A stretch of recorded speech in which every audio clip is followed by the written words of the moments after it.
الله أكبر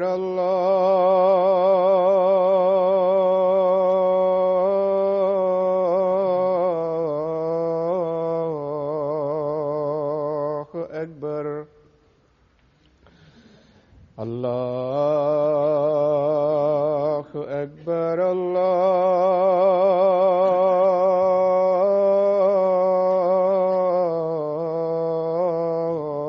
الله أكبر. أشهد أن لا إله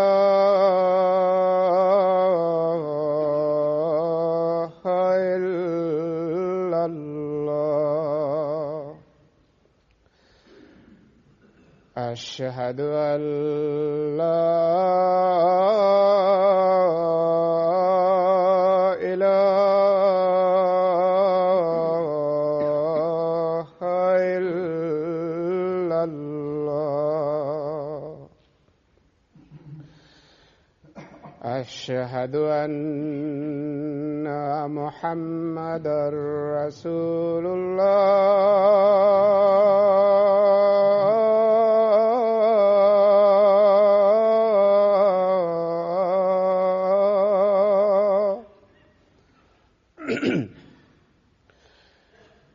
أشهد أن محمدًا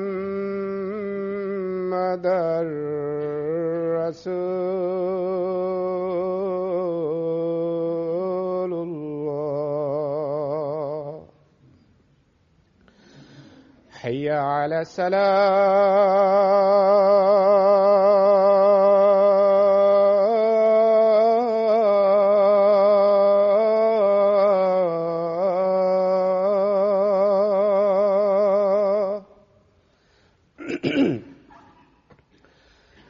حي على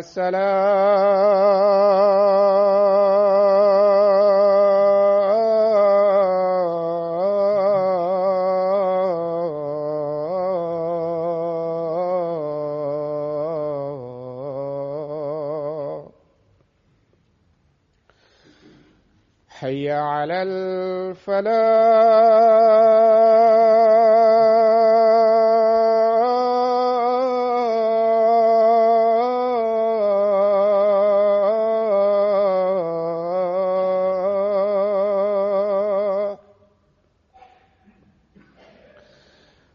حي على الفلاح.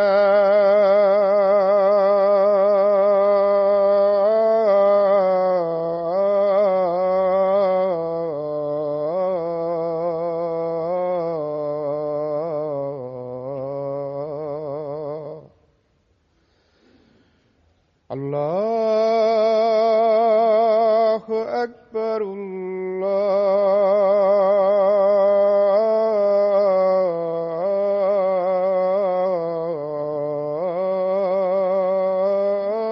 الله أكبر.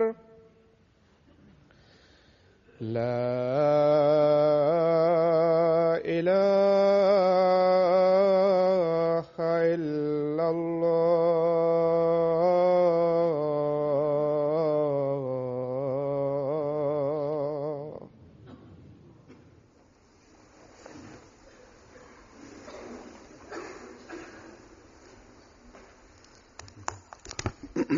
السلام عليكم ورحمة الله.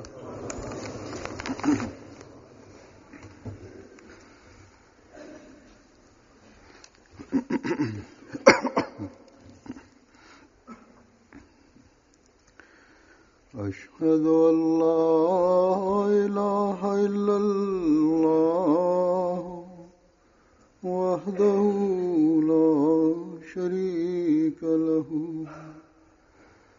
وأشهد أن محمدًا عبده ورسوله. أما بعد فأعوذ بالله من الشيطان الرجيم. بسم الله الرحمن الرحيم الحمد لله رب العالمين الرحمن الرحيم مالك يوم الدين إياك نعبد وإياك نستعين اهدنا الصراط المستقيم صراط الذين أنعمت عليهم غير المغضوب عليهم ولا الضالين.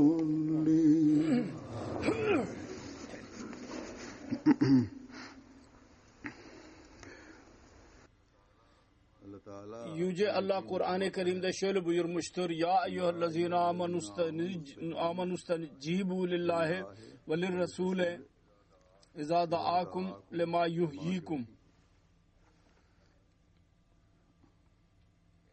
Yani ey insanlar, ey inananlar, Allah ve Resulünün sözünü dinleyiniz.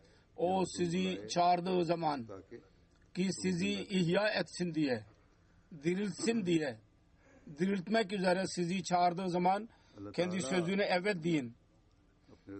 Allah-u Teala kendi peygamberlerini insanları ihya etmek için gönderir. Onlara hayat vermek için gönderir.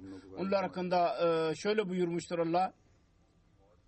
Onların ölümü onlara hayat vermek için gönderir. Kur'an-ı Kerim'de şu kelimelerden bu bellidir. Bu hayat manevi bir hayattır, ruhi bir hayattır ki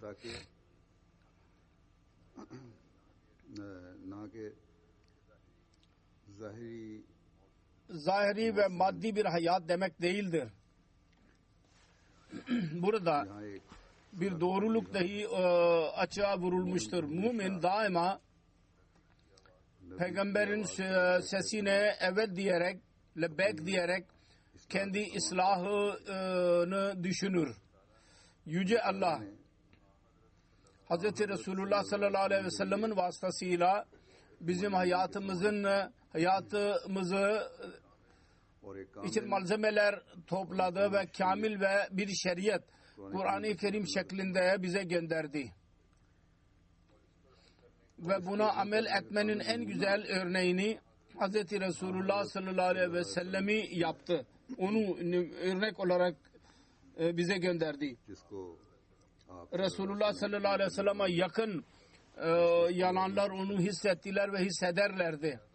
Her ne kadar Resulullah'a yakın idiyse o derecede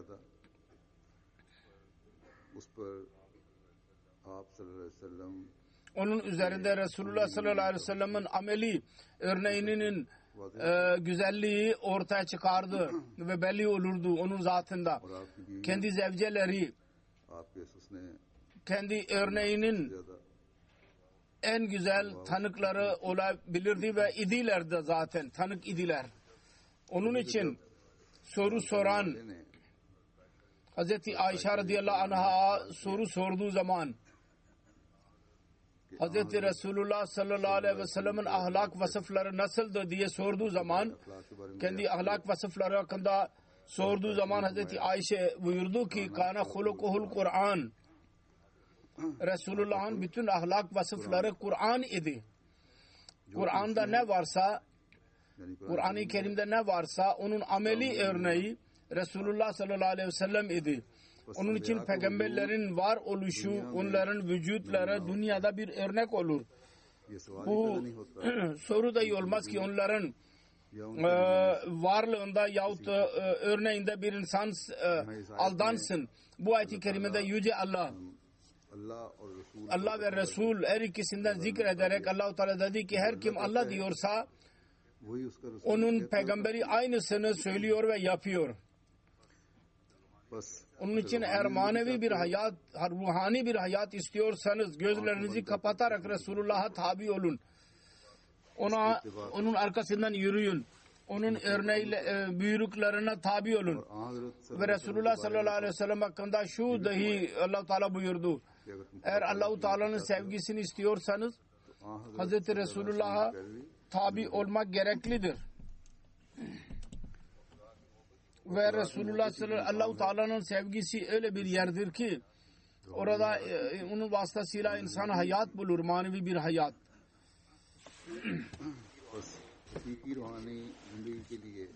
Manevi bir hayat için Hz. Resulullah sallallahu aleyhi ve sellem'in sesine evet demek gereklidir.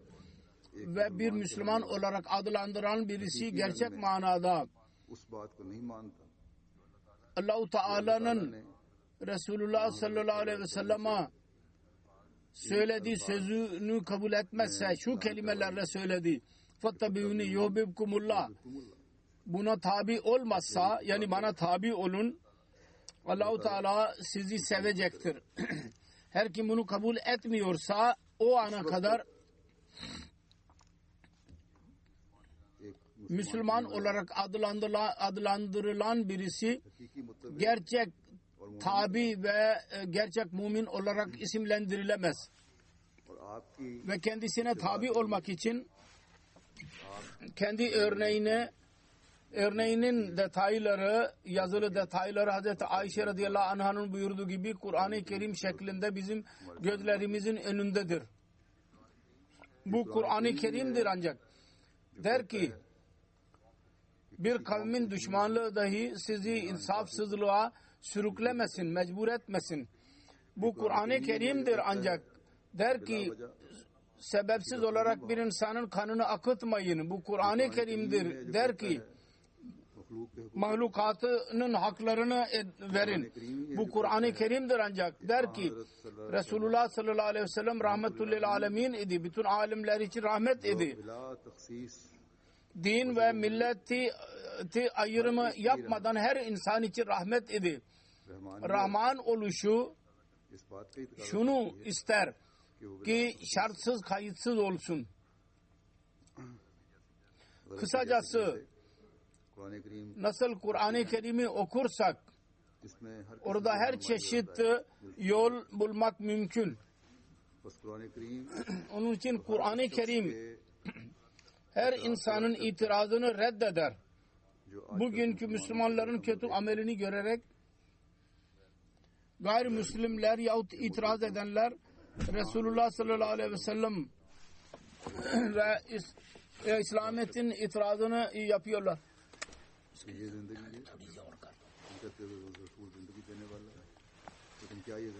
Bu Resulullah sallallahu aleyhi ve sellem böyle bir hayat vermek için mi geldi? Sizin dininiz böyle bir hayat vermek için mi geldi? Peygamberler hayat verirler. Fakat Resulullah sallallahu aleyhi ve sellem'in amelleri dahi ölüdür.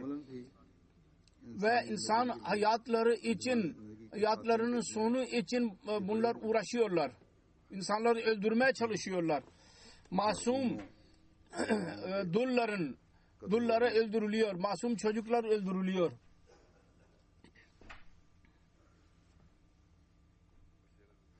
Birisi bana sorarsa birkaç defa soru sorarlar.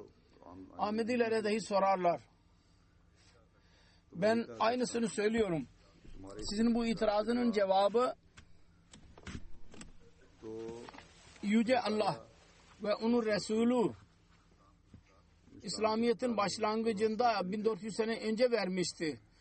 Kur'an-ı Kerim'de Cuma suresinin bu ayet-i kerimelerinde Huvallazi ba'asa fil ummiyina rasulan minhum yatlu aleyhim ayatihi ve yuzakkihim ve yuallimuhumul kitaba vel hikma ve in kanu min qablu lafi dalalim mubin ve akharina minhum lamma yalhaqu bihim ve huvel azizul hakim.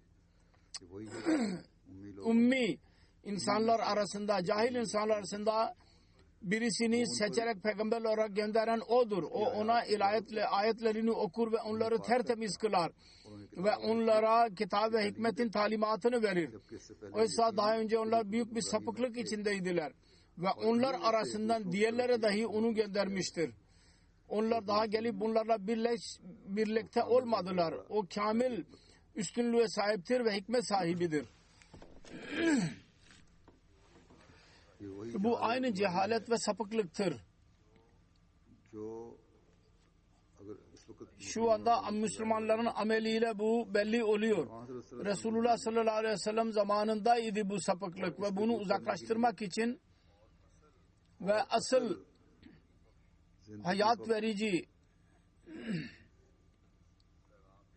bir mesaj göndermek için Yüce Allah Hz. Resulullah sallallahu aleyhi ve sellem'i gönderdi. Ve şimdi bu hayat verici mesaj Hz. Resulullah sallallahu aleyhi ve sellem'in getirdiği bu mesajı yaymak için Allah-u Teala Hz. Mesih Maud aleyhissalatü vesselam'ı göndermiştir. Ve daha sonra Hz. Mesih Maud aleyhissalatü vesselam'ın biyetine girerek Ahmediye, Müslüman Ahmediye cemaati bu mesajı iletmektedir ve onun görevidir bunu iletmek, insanlara ulaştırmak. Bu cemaatin görevidir. Aynı şekilde Hz. Resulullah sallallahu aleyhi ve sellem şunu dahi açıkladı. Bu durumlar hakkında, bu insanlar hakkında, bu ulemalar hakkında, bugünkü ulemalar hakkında, bunlar gök kubbe altında en pis yaratık olacaklardır. Zahirde bunlar ulemadırlar. Fitne ve fesadların merkezi olacaklardır bunlar. Ve o zaman Yüce Allah tarafından Mesih Maud aleyhissalatü vesselam indirilecek. O hayat verecektir. Kısacası biz görüyoruz. Kendisi böyle bir iddiada bulundu. Ben hayat vermek için geldim. Ve kendisine inananlar bu hayatı buldular. Onun için bu itiraz. Acaba bu hayat veren bir Resul mudur? Bu bitiyor bu soru. Çünkü kendisi ve Allah önceden söylediydi bu durum mutlaka olacak. Bu hayat vericidir, bu mesaj bu olacaktır. Bu peygamber hayat vericidir ve ebedi olarak böyle kalacak kıyamete kadar. Ancak buna amel edenler, buna tabi olanlar olmayacaklardır ve böyle bir durumda Allah-u Teala yine kendisine tam olarak tabi olmak neticesinde Mesih Maud aleyhissalatü vesselam'ı gönderecek. Hz. Mesih Maud aleyhissalatü vesselam bir yerde der ki, vaat edilen Mesih ve akharine minhum lamma yalaku behim. Bu ayetin anlamı şudur: kemal sapıklıktan sonra hidayet ve hikmet bulan ve Resulullah sallallahu aleyhi ve sellem'in mucizeleri ve bereketlerini görenler yalnız iki gruptur. İlk Resulullah sallallahu aleyhi ve sellem'in eshabları. Onlar Resulullah sallallahu aleyhi ve sellem'in ortaya çıkmasından sonra büyük bir karanlık içindeydiler ve ondan sonra Allah-u Teala'nın lütfuyla onlar Resulullah'ın peygamberlik zamanını buldular ve mucizeleri kendi gözleriyle gördüler. Ve gaybi haberleri gördüler ve yakin onlara böyle bir değişiklik yaptı. Onlardaki bir ruh olarak baki kaldılar. İkinci taife eshablara benzeyen Mesih Maud aleyhissalatü vesselam'ın cemaatidir. Bu cemaat dahi Resulullah sallallahu aleyhi ve sellem'in eshabları gibi Resulullah sallallahu aleyhi ve sellem'in eshabların mucizelerini görenlerdir ve karanlıktan sonra, sapıklıktan sonra hidayet bulandır. Ve ayet akharine minhum da bu taife minhum kelimesiyle eshablara benzer oluşundan bir pay verilmiştir. Bu da şuna işaret eder ki yani eshablar nasıl radıyallahu anhum nasıl Resulullah sallallahu aleyhi ve sellem'in mucizelerini gördü iseler ve gaybi haberleri gördü iseler aynı şekilde bunlar dahi görecekler. Ve aradaki zamanı bu nimetten tamamen pay almayacak aradaki zaman. Ve aynısı yaşandı. 1300 sene sonra tekrar Hz. Resulullah sallallahu aleyhi ve sellem'in mucizelerinin kapısı açıldı. Ve insanlar kendi gözleriyle gördüler. Sonra der ki taunun yayılması ve hacca mani olunması, haccın mani olunması herkes kendi gözleriyle gördü. Ülkede tren ve terinin çıkması ve develerin boşa çıkması Mesih Maud Aleyhisselatü Vesselam'ın mucizeleriydi. Nasıl Resulullah sallallahu aleyhi ve sellem ashabları mucizeler gördüyse bugünkü insanlar bunları aynı şekilde gördüler. Onun için Allah Celle Şanuhu Celle Celaluhu son taife-i menum kelimesiyle beyan etti ki dersin ki mucizelerde dahi onlar eshabların rengindedirler. Düşünerek söyleyiniz, 1300 sene sonra böyle bir zaman, peygamberlik zamanını kim gördü? Bizim içinde bulunduğu bu cemaatin bulunduğu zaman birçok bakımdan eshablara benziyorlar bu cemaat. Mucizeleri görüyorlar. Resulullah'ın eshablarını gördüğü gibi Allah-u Teala'nın mucizelerini ve taze yardımlarını yakin bulurlar. Eshabların bulduğu gibi. Allah-u Teala'nın yolunda insanların alaylarını ve lanet etmelerini ve küfür etmelerine, sövmelerine karşı göğüs geriyorlar eshabların yaptığı gibi. Allah-u Teala'nın apaçık mucizeleri ve hikmet talimatıyla pak hayat buluyorlar. Resulullah'ın eshablarının bulduğu gibi. Onlardan birçokları vardır ki namazlarda ağlarlar ve secdelerini yaşlarıyla dolduruyorlar. Eshabların yaptıkları gibi. Kısacası kendi iddiası, kendisinin bu iddiası, ben dünyaya hayat vermek için geldim. Çok yüce bir şanlı tamamlandı ve oluyordu. Tamamlanıyordur daha. Resulullah'a tabi olarak Resulullah sallallahu aleyhi ve sellem kendisi vasıtasıyla dünya insanlarına hayat verendir, veriyordur. Şimdi Allah-u Teala'nın kelamını dinlemek kendisi vasıtasıyla mümkündür. Bunun dışında mümkün değil. Kur'an-ı Kerim'in manalarını beyan etmek kendisinin işidir. Hikmet dolu anlamlarını. İnsanların manevi hayatını, insanlara manevi hayat, insanlara şimdi kendisi vasıtasıyla veriliyor. Ve verilebilir de 1400 sene sonra Hz. Resulullah sallallahu aleyhi ve sellem'e kamil tabi olarak ve sevgisini elde ederek kendi en güzel örneğini kendisiyle ileri sürdü. Bu ameli ve ahlaki hayat vermenin mesajı bugün dahi devam etmektedir, caridir. Ancak İslamiyet'e itiraz edenler buna bakmazlar. Müslümanların yanlış amellerini görüyorlarsa yerinden daha fazla itiraz ederler. Çok fazla itiraz ederler. Geçen günlerde birisi bana yazdı.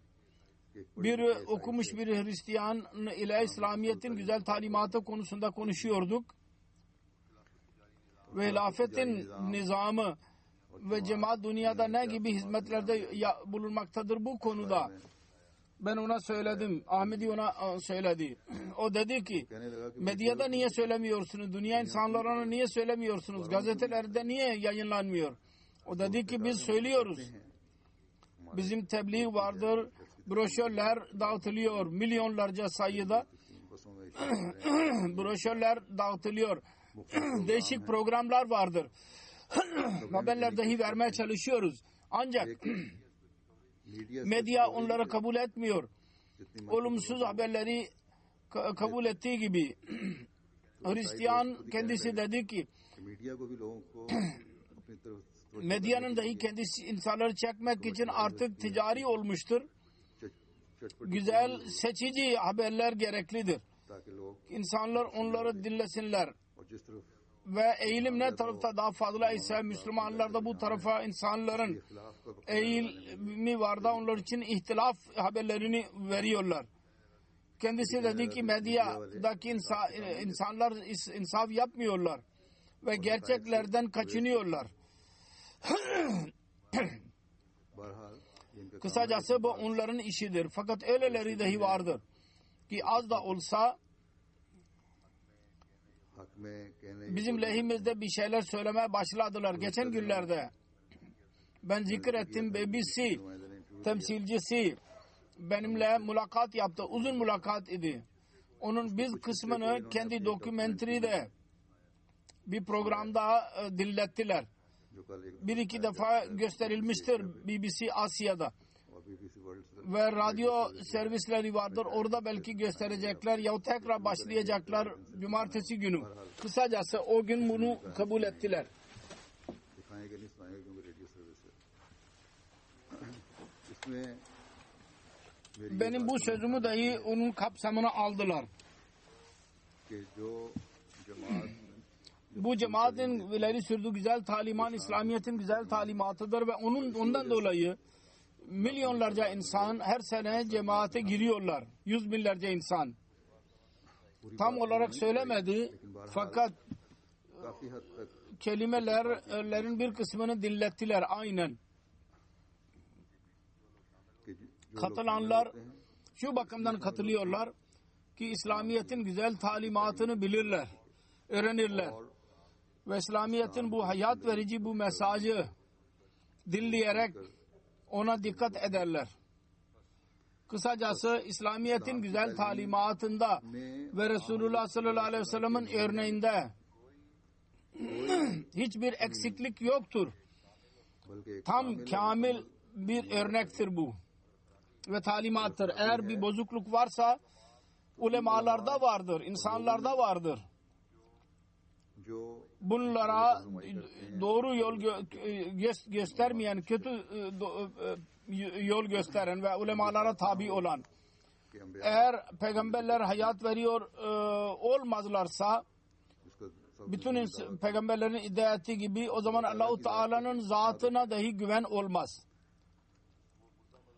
वो Ölü mezhepler, ölü dinler, जो सिर्फ yalnız iddia edenler ve şimdi जिंदगी hayat vermek artık onlarda baki kalmamıştır.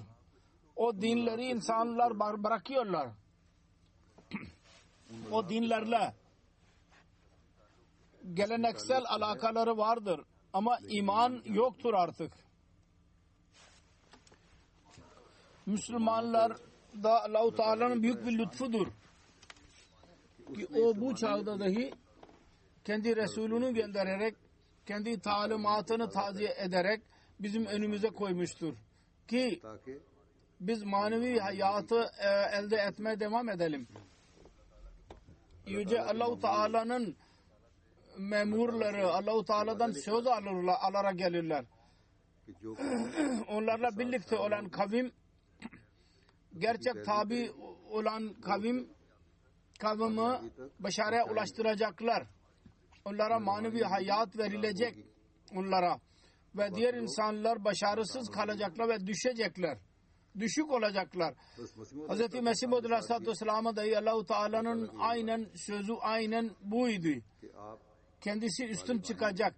Kendisine tabi olanlar ilerlemeye devam edecekler inşallah. Hilafet nizamı kendisinden sonra आपके kendi işini devam ettirmek için devam edecek. Başka hiçbir nizam buna mukabil eğer kalkarsa başarısızlığa uğraşacak, başarısız kalacak. Hilafet bir mükafattır. Allah-u Teala tarafından verilir. Zorla alınmaz. Zulüm ederek elde edilemez. Masumları öldürerek हासिल किया elde edilemez. Zalimane bir şekilde öldürerek bu nizam ele geçirilemez. Bu ये तो hayat vermenin bir parçasıdır. Hayat almanın değil. Bir vasıtasıdır. Allah-u Teala'nın yardımı olmadan mümkün değildir bu. बस कोई Başka hiçbir nizam zorla alınırsa Allah-u Teala tarafından teyit edilmez ve asla olmamıştır.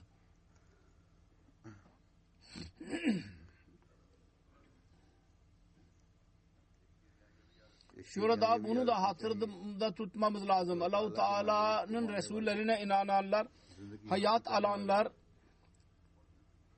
ve hayatları verenlerin fedakarlıkta bulunmaları gerekir. ve peygamber ile birlikte olanlar her çeşit özveri için hazır olurlar. Çünkü onlar bilirler ki onların özverileri zayi gitmeyecek. Onların fedakarlıkları, onlar fedakarlıkların önemini bilirler. Onun için bazen onlar zahiri hayatlarını manevi bir hayat için feda ederler. Hz. Mesih Maud Aleyhisselatü Vesselam'ın zamanında dahi öyleleri dahi vardı. Onlar kendi ailelerini, akrabalarını, mallarını, ticaretlerini, hatta canlarını dahi feda ettiler. İnananlara hislerini, akrabalarını, mallarını tabii ki öz veriyorlar, fakat canlarını verenler dahi vardır. Öyleler de vardır ki her şeyi feda ettiler. Ancak kendi manevi hayatlarının üzerine ölüm gelmesine izin vermediler. Bugünlerde dahi yüzlerce, binlerce öyleleri vardır ki özveride bulunurlar. Hislerinin özverileri, mallarının özverileri, akrabalarının özverileridir.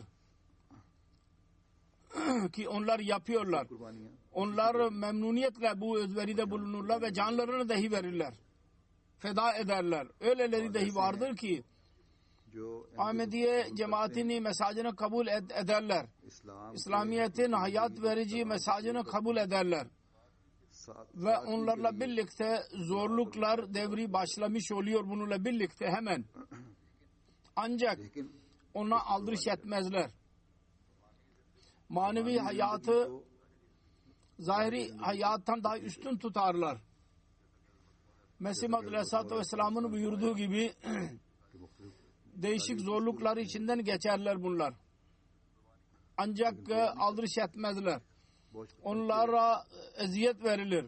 Öyle zorluklar içinden geçenler birçok insanın örnekleri, birçok örnek vardır cemaatin tarihinde. Ben sizin önünüze koyuyorum. Canlarını dahi Ahmediye cemaatini kabul ettiler ve hislerini dahi toplumun zorluklarına karşı koydular ve ona mukabil durmaya mecbur oldular. Toplumda Ahmediye cemaatini kabul etmekten sonra o kendileri üzerinde baskı yapıldı.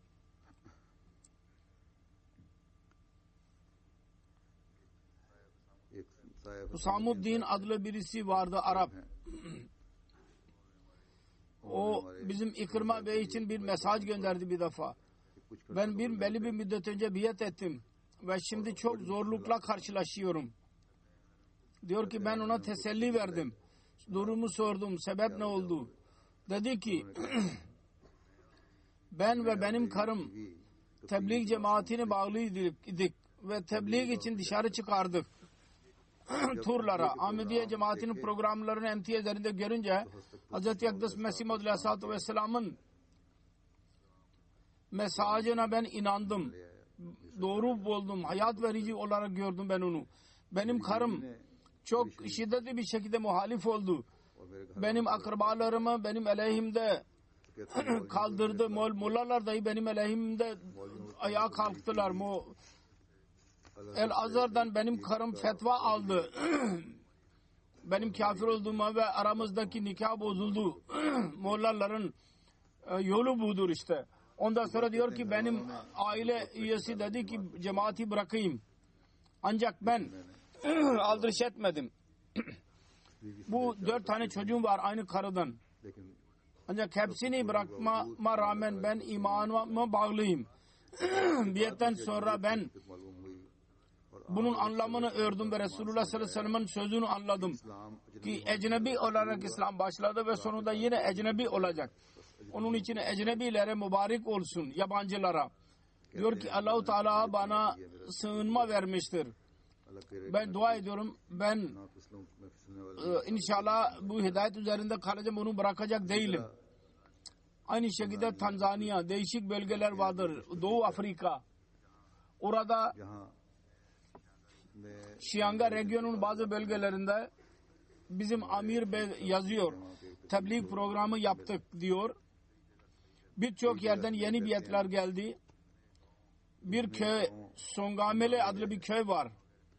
Gayri Ahmedilerin camisi var orada. O camide namaz kılanlar arasından %90 Müslüman Ahmediye cemaatine girdiler. Ve ondan sonra Tanzanya'da gayri Ahmedilerin, Müslümanların bir kuruluşu vardır. Bakvaita. Müslümanların temsilcisi olarak kabul edilir. Onlar muhalif çıktılar. Şiddetli bir şekilde önce korkuttular, çaba sarf ettiler. Sonra çünkü orada bir muallim gönderdiler tebliğin yayılması için, terbiye yapmıştı. Onlar imanları kuvvetlendi. İslamiyet'in gerçek talimatını öğrendiler ve aldırış etmediler bu korkutmalarına. Sonunda kendi camilerine girmelerini yasak ettiler. Onlar ayrı bir cami hazırladılar namaz kılmak için. Orada cami yapmaya karar verdiler. Sonra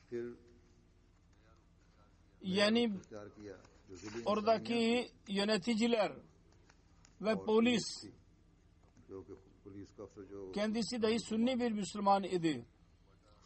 Bekvata ile birlikte cemaatin yeni Ahmedilere eziyet vermeye başladı. Muallim ile birlikte iki kişiyi yakaladılar ve sonra bıraktılar belli bir müddet sonra. Ve sonra tekrar belli birkaç gün sonra Muallim Bey'i ve 3-4 Ahmedi'yi yakaladılar. Ve dava açacaklar sizin aleyhinizde. Değişik Ahmedilere suçlamalarda bulundular. Bizim camiyi ateşe vereceklerdi. Onun için ayrı bir cami hazırlıyorlar. Fesat çıkarıyorlar. Bizim huzurumuzu bozdular. Kendilerinin yaptıklarının bütün suçlarını Ahmedilere isnat ettiler, o suçları. Fakat kısacası Allah-u Teala lütfetti ve bütün onlar imanlarına bağlı kaldılar ve asla aldırış etmediler. Çok zorluklar içinden geçtiler. Şimdi üçüncü bir örnek veriyorum. Şimdi Doğu Afrika'ydı, şimdi Batı Afrika, Burkina Faso, Fransız bölgesidir. Burada dahi Zargo adlı bir yer var. Orada geçen sene 500 kişi cemaate girdi. Cemaatin şefi ve diğer insanlar cemaate girdiler. Yakın akrabaları, yakın köyden ve bölgeden muhalefet başladılar. Sosyal olarak boykot yaptılar. Selam vermek, alışveriş, mülakat yapmak, birlikte olmak hepsini terk ettiler. O da küçük bir yer vardı o bölgede. O köyde orada namaz kılınırdı. Orada namaz kılamazsınız dediler. Ve muhalefet çoğaldıkça çoğaldı. Ancak buna rağmen Allah-u Teala'nın lütfuyla şimdi bunlar uzak bölgede yaşayan insanlardır. Zahirde cahil olarak sayılıyor bunlar. Hiçbir muhalefete aldırış etmediler ve kendi imanlarını tuttular. Korudular ve Allah-u Teala durumu düzeltti. Şimdi bu muhalefetlerden her birisinin geçmesi gerekiyor. Mesih Muhammed Aleyhisselatü Vesselam'ın söylediği gibi. Eski insanların örnekleri çoktur. Ben onlardan bahsetmedim. Bu taze örnekleriyle serdim ki Allah-u Teala nasıl çabuk bir şekilde kendi lütfuyla insanın kalplerine imanı dolduruyor ve ondan sonra onlar her fedakarlık için hazır olurlar. Dünyanın değişik bölgelerinde bu insanlar vardır. Ahmediye cemaati ve gerçek İslamiyet'in mesajını anlayarak kendi manevi hayatını buluyorlar.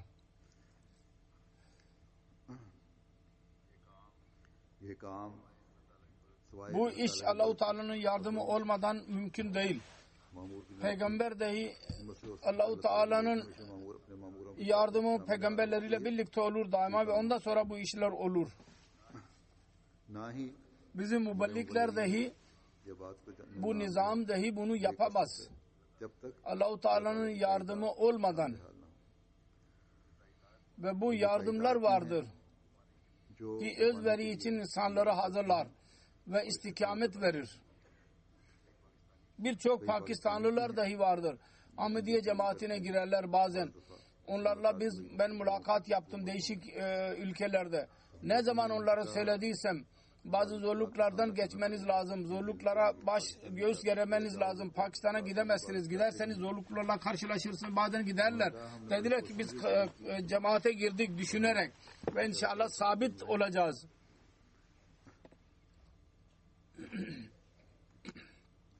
İnşallah imanımıza sabit kalacağız. Bu dahi dünyanın bir yoludur. Ve dünya bu usul üzerinde yürür. Ki belli bir gayeyi elde etmek için çaba sarf etmek gerekir ve özveride bulunmak gerekir. Ve büyük gayelere ulaşmak için büyük özverilerde bulunmak gerekir. Kısacası daimi ruhani hayat için özveri birlikte olur. Fakat Yüce Allah bazen her özveri için hazır olanları özveri vermeden onlara mükafat verir ki insan hayret içinde kalır. Eğer insan ki bazen Allah-u Teala'nın sıfatlarını kendi yeteneğine göre en küçük örneğini göstermeye çalışıyor ve kendi en küçük örneğini göstererek diğer insanlara mükafat verebiliyor. O zaman Allah çok verendir, o bağışlayan. Niyetlere göre dahi mükafat verir. Onun mükafat vermenin sonu yoktur. İnsanın özveri ve ona mükafat yapmanın bir örneğini ileri sürüyoruz. Birçok insan onu dinlemiş olacaklardır. İran'ın bir padişahı vardı.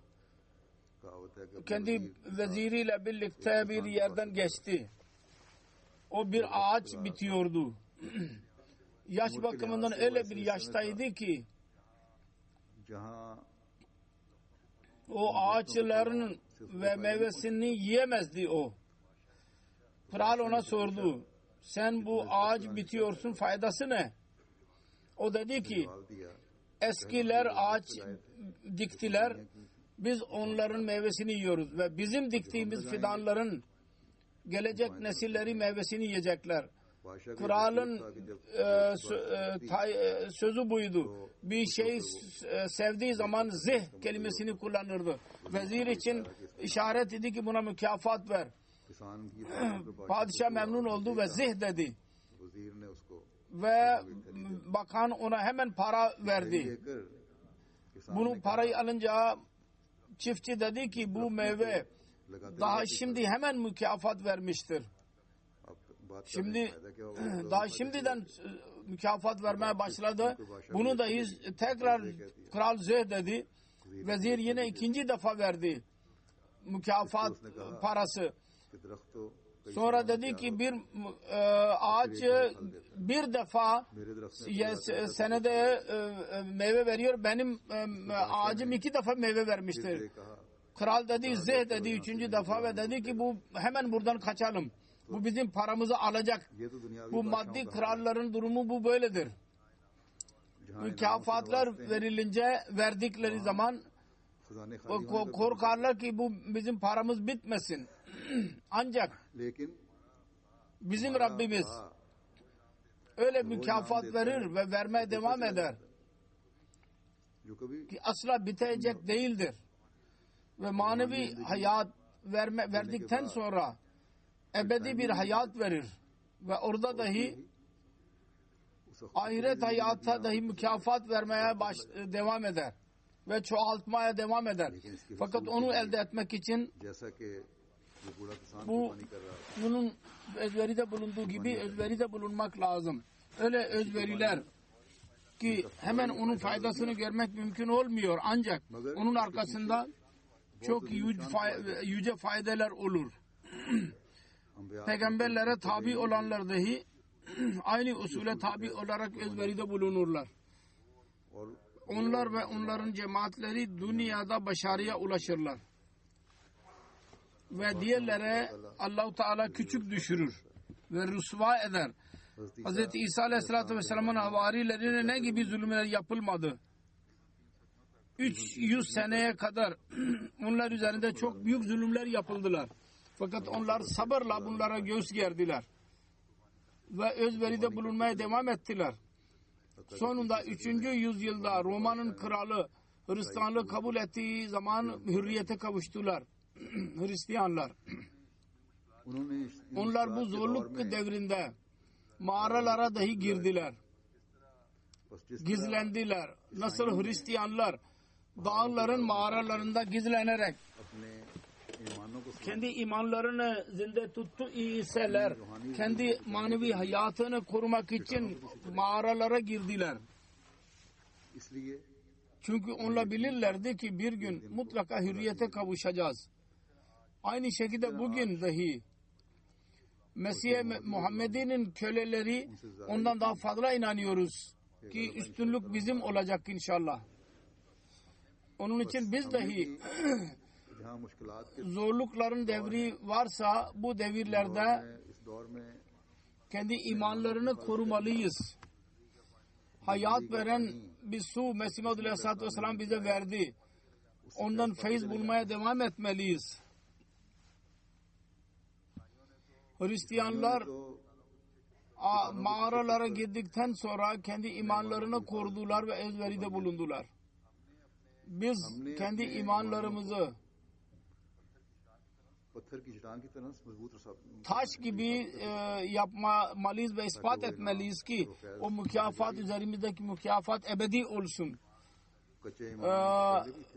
Pişmemiş olan imanlar, ham imanlar daha önce dahi vardı. Biz şunu ispat etmeliyiz ki peygamberin görevi yeni hayat vermek olur ve imanları kuvvetlendirmek olur ve o her durumda biz kendimizde onu yaratacağız İnşallah Teala. Ve bu o zaman belli olacak. Ne zaman ki biz şuna kamil olarak inanırsak ki üstünlük Allah Mesih Maud Aleyhisselatü Vesselam'ın cemaatine mukadder kılınmıştır ve cemaatin üyesi olarak bunu her birimiz anlayalım ki bu üstünlükte ben dahi bir pay almalıyım. Dünyaya necat ben vermeliyim. Ve onun için ben kendi rolümü oynamalıyım. Bütün zorluklara rağmen ben kendi hayatımı dahi düşünmeliyim. Ve dünyayı dahi diriltmeliyim. Çünkü bunun dışında başka bir çare yoktur. Dünyaya hayat verebilen. Hz. Mesih Maud Aleyhisselatü Vesselam kendi zaferlerini ve üstünlüğünü birçok yerde bahsetmiştir. Bir yerde der ki ey insanlar iyi dinleyiniz. Bu gaybi haberdir. Yerini ve göğünü yaratan bu cemaati bütün ülkelere yayacak ve Allah-u Teala'nın lütfuyla yayılmaktadır. Ve hüccet ve delil vasıtasıyla üstünlük verecek. O günler geliyor ve yakındır ki dünyada bir tek din olacak ki hürmet ile hatırlanacak. Allah-u Teala bu cemaate ve bu dine son derece ve fevkalade bereket koyacak ve bunu yok etmek için uğraşan her birisini başarısız kıldıracak ve bir üstünlük ebedi olacak. Sonunda kıyamet gelecek. Eğer benimle alay ediyorsanız bu alaydan zararım ne? Çünkü hiçbir peygamber yok ki alay edilmiş olmasın. Onun için gereklidir ki Mesih Maud Aleyhisselatü Vesselam ile dahi alay edilsin. Allah-u Teala'nın buyurduğu gibi ya hasratan alel ibad ma yatihim min rasulin illa kanu bihi yestahziun.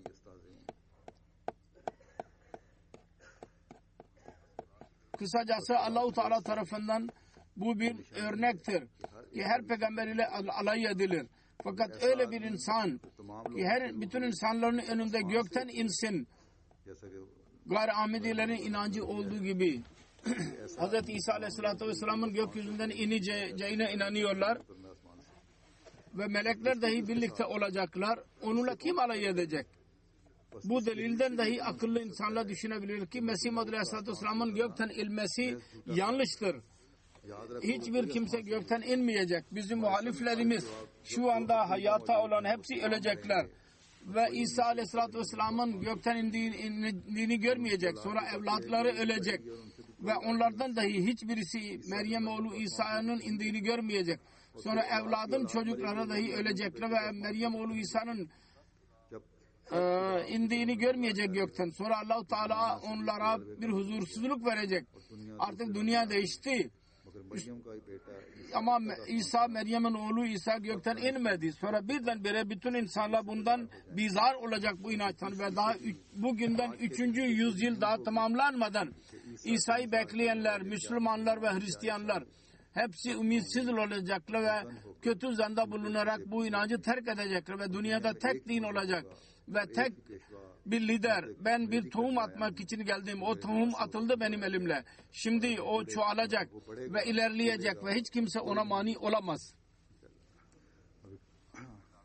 Bugünlerde ben postada görüyordum. Bir yerde bizim broşür dağıtmaya gittiler bizim cemaatteki üyeleri. Zannederim Almanya yahut başka bir ülke. Bu Avrupa ülkelerinden birisi. Şu anda hatırlamıyorum. Bir yerde broşür dağıtıyorlardı. İsa geldi diye. 2 insan vardı orada. Dediler ki biz şimdi bu konu üzerinde tartışıyorduk. Eğer İsa'nın gelecek ise gökten niye inmedi?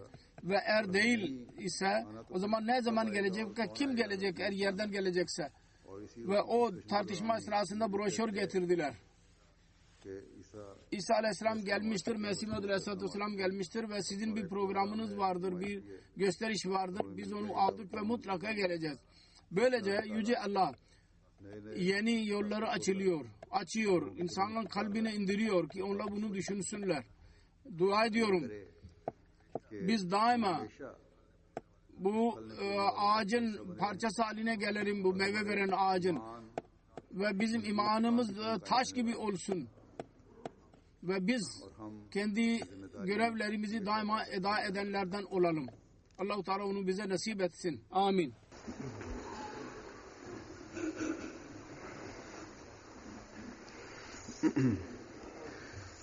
Elhamdülillah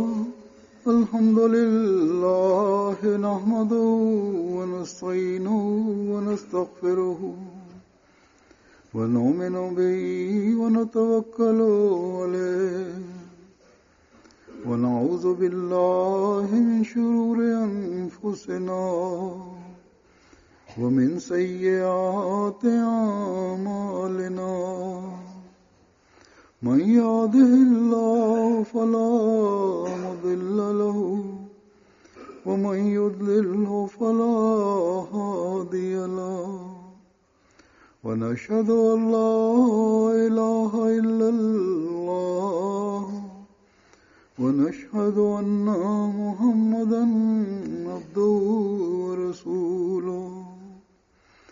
عباد الله رحمكم الله إن الله يأمر بالعدل والإحسان وإيتاء ذي القربى وينهى عن الفحشاء والمنكر والبغي يعظكم لعلكم تذكرون.